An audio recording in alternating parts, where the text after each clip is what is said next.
My name is Meg Clark-Johnson. I am the Assistant Director in Residential Education and Community Director in Overlook Hall.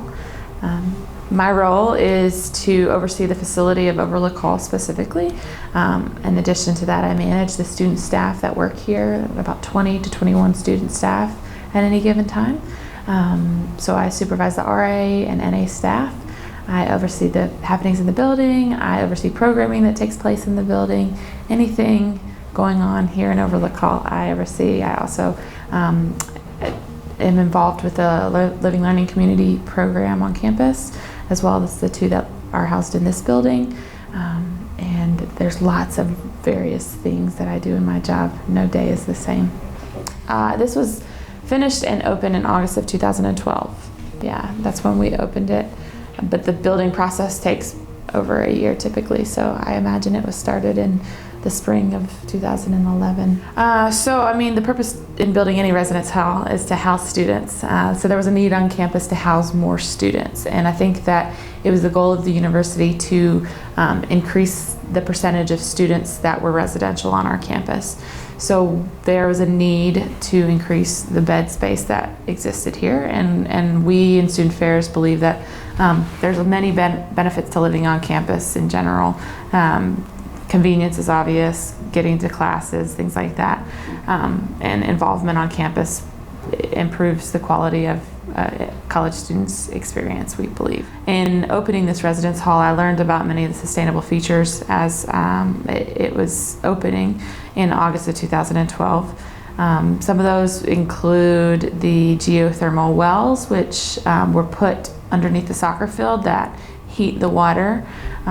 You also might have, there's occupancy censored lighting in the building, which means that when in 15 minutes time there's no movement, the lights will dim to try to save energy. There's things that are more about the students, which include like a water refill station that saves plastic water bottles from ending up in landfills and things of that nature. There's tons of different components that were built into the construction and thought of in the very early stages of Overlook Hall. We put in a project, a signage project. You might see little green signs around the building, the Sustain Overlook project that tells you about some of those sustainable components in the buildings.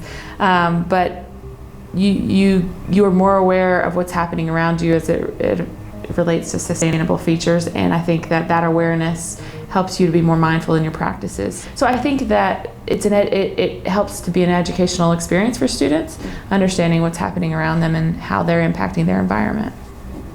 And something that was added to this building since it has been built were solar panels on the rooftop that you can see out of the Sky Lounge. As sustainable technology grows and we've researched that and get to know more about it, you're probably seeing it across many college campuses and buildings in general that are being built now.